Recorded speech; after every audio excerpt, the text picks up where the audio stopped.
अस्सलाम वालेकुम everyone, welcome to my channel USS academy. आज के इस वीडियो में हम देख रहे हैं रियाजी तजुर्बे की बुक में घर काम, जिसमें हम सॉल्व करने वाले हैं सरगर्मी नंबर 9 से 12 तक। ये वीडियो नंबर 3 है। इससे पहले और दो वीडियो इसी टॉपिक पर बनाए गए हैं। अगर वो आप देखना चाहते हैं तो उसकी लिंक नीचे डिस्क्रिप्शन में दी गई है, वहां पे जाके आप देख सकते हैं। चलिए वीडियो स्टार्ट करते हैं। सरगर्मी नंबर 9 से 12 तक हिसाबी तसाद इस लेसन से लिया गया है। हिसाबी तसाद 3, 8, 13, 18 का 15वां रुकन मालूम करने के लिए दर्ज झेल सरगर्मी मुकम्मल कीजिए। अब देखिए यहाँ पे ये जो रुकन दिए है, अरकान दिए है, उसे हम यहाँ पे डिसाइड करते हैं। ये हमारा पहला रुकन T1 होता है, ये दूसरा रुकन T2। इसी तरह से हम T1 को A से भी जाहिर करते हैं। तो देखिए हम यहाँ पे देख पा रहे हैं A बराबर 3 दिया है। जो पहला रुकन होता है उसे A से भी जाहिर किया जाता है। D हमें मालूम करना है और 15वां रुकन मालूम करने के लिए कहा है तो T15 हमें मालूम करना है। तो यहाँ हमें D मालूम करने का तरीका पता है। जो दूसरी रुकन होती है उसमें से हम पहली रुकनों को तफरीक करते हैं। तो D बराबर T2 माइनस T1। चलिए यहाँ कीमतें रख लेते हैं। T2 8 है और T1 3 है। सो यहाँ पे D बराबर 8 नफी 3। अगर नफी करते हैं तो हमें आंसर मिलता है D बराबर 5। ये 5 को हम यहाँ पे लिख देंगे।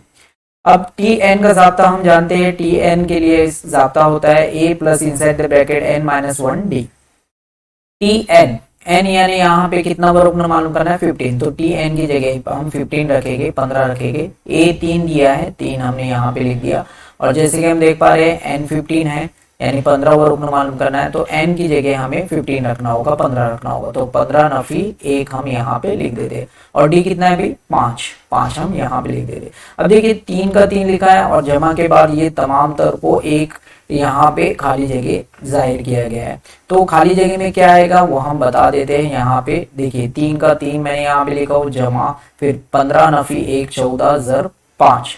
अब यहाँ पे अकॉर्डिंग टू बोर्ड मास पहले हम ज़र देते हैं फिर जमा करते हैं। तो देखिए जमा 3 जमा यहाँ पे लिखा है एज इट इज, यानी दोनों की ज़र देना होगी। 70 हमें मिलता है। और 70 जमा 3 करते हैं तो भी 73 हमें आंसर मिलता है 73। इस तरह से T15 हमें मिल जाता है 73। चलिए सरगर्मी नंबर 10 देखते हैं। हिसाबी तसाद 1, 3, 5 और 149 लास्ट रुकन है, आखिर का रुकन है, में अरकान की तादाद मालूम करने के लिए दर्ज झेल सरगर्मी मुकम्मल कीजिए। देखिए यहाँ पे जैसे कि आप जानते हैं इसे T1 कहते हैं और इसे T2, फिर ये T3, इस तरह से कंटिन्यू चलता है। तो यहाँ T1 का मतलब होता है पहला रुकन, ये दूसरा रुकन। अब यहाँ पे A दे चुका है, यहाँ पे 1 T1, जैसे कि इससे पहले मैंने आपको बताया T1 यानी A होता है, उसकी वैल्यू दी है 1। और ये जो आखिर का रुकन होता है वो Tn होता है, क्योंकि हमें उसका रुकन नहीं पता है तो उसको Tn से जाहिर किया जाता है। D नहीं दिया है वो हम मालूम करेंगे। और Tn जैसे कि आप देख पा रहे हैं 149 यहाँ दिया है Tn की कीमत। अब हमें D मालूम करना है तो हमें पता है किस तरह से मालूम करते हैं, T2 माइनस T1। तो यहाँ पे मैं D के लिए इस्तेमाल कर रहा हूँ T2 माइनस T1। ये 1 है एक्चुअली T1। अब यहाँ पे T2 कितना है 3 और नफी 1, तो यहाँ लिख लेते हैं 3 नफी 1 कितना मिलता है 2। तो यहाँ हम 2 लिख लेते हैं। चलिए यहाँ पे खाली जगह कंप्लीट कर ली। तो Tn के जाब्ते का इस्तेमाल किया, तो Tn का जाब्ता जैसे कि हम जानते हैं A plus inside the bracket n minus 1 D। चलिए Tn देखिए Tn दे चुका है 149, यहाँ पे भी हम देख पा रहे हैं 149 लिख देंगे। अब यहाँ पे A कितना है 1, तो यहाँ मैं लिख देता हूँ ये तमाम तर चीजें। देखिए A की जगह हमें 1 रखना है, जमा ब्रैकेट पे n नहीं पता है हमें। देखिए n पता है क्या, नहीं, तो n को एज इट इज रहने देंगे। नफी 1 और D दे चुका है कितना है 2, ये हमने मालूम किया था 2। अब यहाँ पे इसे ये आंसर कैसे मिला और यहाँ खाली जगह में क्या आएगा, तो इसके लिए हम रफ वर्क करते हैं। देखिए कैसे, ये 1 मैंने एज इट इज लिख दिया और आपको पता है कि जो बाहर की जानिब होता है वो ब्रैकेट के अंदर मौजूद हर रुकन से ज़र्ब देता है। तो 2 ज़र्ब n 2n हो जाएगा। फिर यहाँ पे नफी, फिर 2 एका 2, तो यहाँ पे नफी 2 लिखेंगे। अब देखिए हमें यहाँ पे ये खाली जगह में क्या फिल करना है वो बताना है। 2n तो यहाँ पे हम देख पा रहे हैं, तो हमें पहले ये दोनों नंबर को एक नंबर में कन्वर्ट करना होगा, तब्दील करना होगा। तो नफी 2 जमा 1 कितना मिलता है भाई नफी 1। तो यहाँ हमें हासिल हो रहा है, देखिए 2n मैंने लिख दिया हो और ये दोनों की जमा नफी जो भी है यहाँ पे होगी, तो नफी हो रही है। सो यहाँ नफी 2 जमा 1 नफी 1 हासिल होता है। तो देखिए यहाँ 2n तो लिखा है, हमें यहाँ पे सिर्फ क्या लिखना है 1। क्योंकि नफी ऑलरेडी मेंशन किया गया है, तो इसीलिए हमें सिर्फ एक लिखना होगा, तो एक लिख लेते हैं। इसके बाद डायरेक्टली एन की कीमत यहाँ पे बताई है, तो किस तरह से मालूम करते हैं उसका रफ वर्क हम यहाँ पे कर लेते हैं। 149 हम लिख देंगे। फिर अब देखिए ये नफी में एक है, इसको दूसरी जानिब भेज देंगे तो जमा हो जाएगा, और इधर पे 2n। अब ये 149 में एक ऐड करते हैं हम तो 150 मिलता है, 150 और इधर पे है 2n। अब ये ज़र्ब कर रहा है, उधर जाएगा तो तकसीम में, सो 150 डिवाइडेड बाय 2, यहाँ पे तकसीम में 2 है, इसको 2 से तकसीम करते हैं, 2 1 2, और 2 को अगर 150 से तकसीम करते हैं यानी उसका आधा, तो कितना मिलता है 75, 75, यानी n की कीमत हमें मिल गई 75। इस तरह से ये एक्टिविटी को कंप्लीट करेंगे। चलिए 11 नंबर की एक्टिविटी देखते हैं। सरगर्मी नंबर 11, 1 और 100 के दरमियान 4 से तकसीम पजीर दो हिंसी आदाद की तादाद मालूम करने के लिए दर्ज झेल सरगर्मी मुकम्मल कीजिए। अब 1 और 100 के दरमियान 4 से तकसीम पजीर होने वाला आदद हमें पता होना चाहिए। देखिए दो हिंसी अदद बोला है, दो हिंसी अदद अगर 4 से तकसीम पजीर अगर हम ले तो 10 नहीं होता है, 11 नहीं होता है, 12, तो इसीलिए शुरुआत 12 से करेंगे। और आखिर का नंबर कौन सा होता है 100 के दरमियान 96, ठीक है।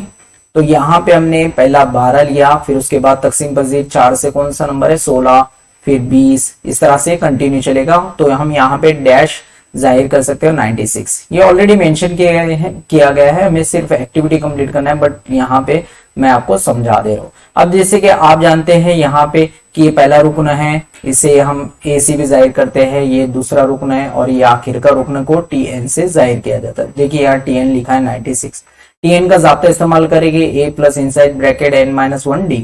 अभी टी एन की जगह 96 लिख चुका है, देखिए टी एन की जगह हमें 96 लिखना है, ए की जगह क्या लिखना है 12, तो यहाँ पे हम 12 लिख लेते हैं, जमा n माइनस 1 और d मालूम करना है हमें, तो आप जान चुके हैं d किस तरह से मालूम करते हैं, t2 माइनस t1, दूसरी रुकन में से पहला रुकन को हम तफरीक करते हैं। t2 कितना है 16 नफी 12, तो यहाँ लिख लेते हैं 16 नफी 12, 16 नफी 12 अगर हम करते हैं तो वही कितना मिलता है 4, सो d बराबर 4, तो यहाँ पे हम d की कीमत रख देते हैं 4। अब देखिए यहाँ पे हमें आगे सॉल्व करना है, तो इसको मैं यहाँ पे बता देता हूँ आपको रफ वर्क। और जैसे कि यहाँ पे ऑलरेडी ये लिखा है 12 जमा n नफी 1 4। अब जैसे कि हम जानते हैं कि बाहर जो ब्रैकेट के बाहर रहता है वो हर ब्रैकेट के अंदर मौजूद हर रुकन से जर्ब करता है, तो 4 जर्ब n 4n हो जाएगा। तो देखिए नेक्स्ट स्टेप में 12 मैंने एज इट इज लिखा, जमा 4 जर्ब n 4n हो गया, और नफी 4 जर्ब 1 4। अब यहाँ पे 8 दिया है, तो ये 8 कैसे मिला है वो हम देख लेते हैं। देखिए ये दोनों को अगर हम तफरीक करते हैं 12 नफी 4 कितना मिलता है 8, तो देखिए 8 मैंने यहाँ पे लिखा, और ये 4n एज इट इज यहाँ पे बचेगा। तो देखिए खाली जगह में क्या आएगा 4n हमें लिखना होगा, तो 4n हम लिख देते हैं। अब डायरेक्टली n की कीमत दिया है तो उसे हम सॉल्व कर लेते हैं। जैसे कि यहाँ पे ये मसावत मैंने यहाँ पे लिख दिया हूँ। अब ये नंबर है तो ये नंबर की जानिब जाएगा, यानी ये जमा में उधर आएगा तो तफरीक में, तो 96 minus 8 is equal to 4a। अब ये 96 में से 8 को हम माइनस करते हैं तो कितना मिलता है भाई हमें 88, और इधर पे 4n मिलेगा। अब ये 4 जर्ब कर रहा है, इधर आएगा तो तकसीम में, तो अगर तकसीम करते हैं हम इसकी तो 4 1 4 मिलता है, 4 दुनिया यानी 22 हमें आंसर मिलता है। तो n की कीमत भी हमें मिल गई 22 हम लिख लेते हैं। चलिए सरगर्मी नंबर 12 देखते हैं। एक हिसाबी तसाद का पहला रुकन और मुश्तरिक फर्क बिल तरतीब 6 और 3 है। देखिए पहला रुकन तो हमें पहला रुकन 6 लेना होगा और मुश्तरिक फर्क 3 लेना होगा। तो यहाँ पे S27 मालूम करने के लिए दर्ज झेल सरगर्मी कीजिए, यानी SN का जाब्ता हम इस्तेमाल करेंगे। तो जैसे कि आप यहाँ पे जानते हैं हम लोग कि पहला रुकन दिया है, पहला रुकन को T1 से जाहिर किया जाता है, उसे A से भी जाहिर करते हैं, तो यहाँ पे A बराबर 6 लिखा है। और यहाँ पे मुश्तरिक फर्क भी दिया है जिसे D कहते हैं, 3 दिया है, तो 3 हमने यहाँ पे लिखा है, और S27 मालूम करने के लिए कहा है। तो SN का जाब्ता क्या होता है भाई, n divided by 2 inside the bracket 2a plus n minus 1d, ये जाब्ता होता है। अब ये जाब्ते में हम कीमतें रखते हैं। देखिए SN n की प्लेस पे कितना है भाई 27 हमें लेना है, तो यहाँ पे 27 हम लिख लेते हैं। अच्छा SN का जाब्ता हम क्यों इस्तेमाल करते हैं, जो अरकान मौजूद होते हैं वो अरकान का मजमुआ अगर हमें मालूम करना है तो SN का जाब्ता हम इस्तेमाल करते हैं। तो यहाँ पे देखिए n की जगह 27 रखना है, तो यहाँ ये जो n है इसकी जगह 27/2, फिर यहाँ 2 a की जगह 12 कैसे आया मैं आपको समझा दूं। 2 का 2 लिखेंगे और ये आपस में ज़र्ब कर रहा है और एक ही जगह हमें पता है 6 आना चाहिए, तो दोनों को ज़र्ब देने पर कितना मिलता है 2 छंग 12, यहाँ पे हमने 12 लिख दिया। फिर यहाँ पे n की जगह जैसे कि हम जानते हैं कि n की जगह हम 27 ले रहे तो हमें यहाँ पे 27 रखना होगा, नफी 1, और d की जगह हम लिखेंगे 3। इस तरह से इसे कंप्लीट करेंगे। अब यहाँ पे 27/2 27/7 ये एज इट इज मैं लिख रहा हूं और ये चीज को मैं बता रहा हूं कि यहाँ पे क्या आंसर आएगा। तो देखिए मैं यहाँ पे रफ वर्क कर रहा हूं, मैंने 22 जमा ब्रैकेट में 27 नफी 1 3 यहाँ पे लिख दिया। तो पहले हम ब्रैकेट को सॉल्व कर लेते हैं। अकॉर्डिंग टू बोर्ड मास पहले ब्रैकेट सॉल्व किया जाता है। सो यहाँ पे 12 जमा 27 में से एक गया 26 ज़र्ब 3, ये दोनों आपस में ज़र्ब करते हैं। तो अगर हम ज़र्ब करें 26 ज़र्ब 3 तो 78 हमें आंसर मिलता है। तो 12 जमा 78, अब ये दोनों की जमा करने पर हमें कितना मिलता है 90 आंसर मिलता है। तो यहाँ पे ये जो खाली जगह देखिए ये लेके चले थे हमने, राइट। तो यहाँ पे किस कंक्लूजन पे पहुंचे, यहाँ पे हमें आंसर मिला है 90, तो यहाँ हम 90 लिख लेते हैं। अब जैसे कि आप जानते हैं ये दोनों तकसीम पजीर है, तो 2 1 2 यहाँ पे कर लेते हैं और 2 को 90 करते हैं उसका आधा, तो कितना मिलता है भाई 45। तो यहाँ पे हम 45 लिख लेते हैं। देखिए 27 ज़र्ब 45, 27 को अगर 45 से ज़र्ब करते हैं तो हमें मिलता है यहाँ पे आंसर 1215, 1215। इस तरह से इसे कंप्लीट करेंगे। अगर ये वीडियो आपको अच्छा लगे तो इसे लाइक करें और अपने फ्रेंड सर्कल में शेयर करें ताकि उनको भी इससे फायदा मिल सके। और अभी तक आपने हमारे चैनल को सब्सक्राइब नहीं किया है तो सब्सक्राइब कर ले, साथ ही साथ बेल आइकन को प्रेस करें ताकि जब भी हम यहाँ से कोई नया वीडियो अपलोड करें उसकी नोटिफिकेशन आपको फौरन मिले।